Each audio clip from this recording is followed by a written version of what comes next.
নমস্কার বন্ধুরা, আশা করছি সবাই খুব ভালো আছেন। আজকে আমি বানাবো এগ পাস্তা, সবজির সাথে এগ পাস্তা। তার জন্য এখানে দিয়ে দিচ্ছি জল। একটু বেশি করে জল দিয়ে পাস্তাগুলোকে সেদ্ধ করে নেব। তো এদিকে জলটা গরম হতে শুরু হয়ে গেছে, এদিকে আমি পাস্তাগুলো দিয়ে দেব সেদ্ধ হওয়ার জন্য।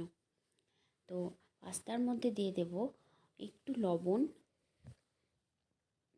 আর দিয়ে দেব সামান্য পরিমাণে সাদা তেল, হাফ চামচ মতো। এরপর একটু নেড়ে নেব পাস্তাগুলোকে সেদ্ধর জন্য বসিয়ে দিলাম। তো এদিকে ভালো মতো ফুটে গেছে, পাস্তাগুলো সেদ্ধ হয়ে গেছে। নামিয়ে নিয়েছি জল ঝরানোর জন্য। আর এদিকে হচ্ছে দিয়ে দেব পরিমাণ মতো সাদা তেল। সাদা তেলটা দিয়ে দিয়েছি। এরপর আমি ডিমটাকে ভেজে নেব। এদিকে আমি ডিম ফাটিয়ে নিয়েছি। তো হচ্ছে এবার ডিমটাকে হচ্ছে আমি ভেজে নেব, ঝুরি করে নেব। পুরো রান্নার ভিডিওটা দেখতে থাকুন, আশা করছি আপনাদের ভালো লাগবে। এইভাবে এগ পাস্তা সাথে সবজি দিয়ে যদি বানানো যায়, বাচ্চা থেকে বড় সবাই খুব পছন্দ করবে। আর সকালের টিফিন বা সন্ধ্যের টিফিনের জন্য এইভাবে বানিয়ে নিতে পারেন এগ পাস্তা। নামিয়ে নিয়েছি ডিমটাকে ঝুরি করে। এরপরে হচ্ছে দিয়ে দিলাম সাদা তেল। সাদা তেলের মধ্যে দিয়ে দিলাম সামান্য কাঁচা লঙ্কা কুচোনো, আর দিয়ে দিলাম পেঁয়াজ। একটু নাড়াচাড়া করে নেব পেঁয়াজটা, কালারটা চেঞ্জ হওয়া পর্যন্ত। এরপরে কালারটা চেঞ্জ হয়ে গেলে ভালো মতো হচ্ছে নাড়াচাড়া করে নিয়েছি। এর মধ্যে আমি দিয়ে দেবো একদম ঝিরিঝিরি করে কাটা গাজর। গাজরটা দেওয়ার পর আবারও নাড়াচাড়া করে নেব 2 মিনিট। বাচ্চারা সবজি তো খেতে একদমই পছন্দ করে না, তো এইভাবে পাস্তার মধ্যে সবজি দিয়ে আরামসে বাচ্চাদেরকে খাওয়াতে পারেন।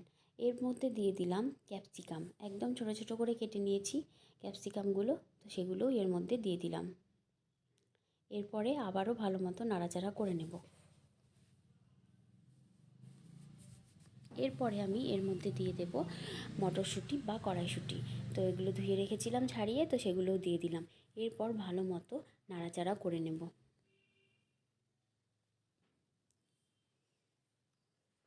এর মধ্যে আমি দিয়ে দেব পরিমাণ মতো লবণ। পরিমাণ মতো লবণ দেওয়ার পর আবারও ভালোভাবে নাড়াচাড়া করে নেব। পাস্তা কে কে পছন্দ করেন, আর এইভাবে কে কে পাস্তা পছন্দ করেন অবশ্যই কমেন্ট করে জানাবেন। দেখতে খুবই সুন্দর হয়েছে, কালারফুল হয়েছে দেখতে।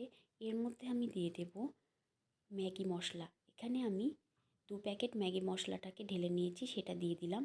এরপরে একটু নাড়াচাড়া করে নেব ম্যাগি মশলাটার সাথে।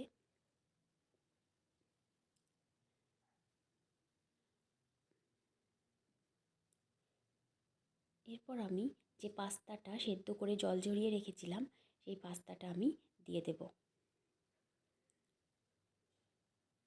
এরপরে ভালোভাবে মিশিয়ে নেব। এর মধ্যে আমি ডিমটাও দিয়ে দেব, ডিমটা আমি ঝুরি করে রেখেছিলাম। তো এরপরে ভালো মতো নাড়াচাড়া করে নেব, পাস্তার সাথে ভালোভাবে সব মিশিয়ে নেব। এইভাবে কিন্তু পাস্তা প্রচণ্ড ভালো হয় খেতে। বাড়িতে প্লিজ একবার বানিয়ে এইভাবে দেখবেন। তো এদিকে ভালো মতো আমি নাড়াচাড়া করে নিয়েছি। সবশেষে দিয়ে দেবো খুব সামান্য পরিমাণে গোলমরিচের গুঁড়ো। তো বাচ্চা যদি খায় তাহলে ঝালের পরিমাণটা কমই দিতে হবে। আর দিয়ে দেব সামান্য ধনেপাতা কুচোনো। তো ধনেপাতা কুচোনোটা দেওয়ার পর আবারও ভালোভাবে নাড়াচাড়া করে নেব। এইভাবে বাড়িতে বানিয়ে দেখতে পারেন এগ পাস্তা সাথে সবজি। আমার রান্নার ভিডিও যদি আপনাদের ভালো লেগে থাকে please like, share and comment করার অনুরোধ রইল।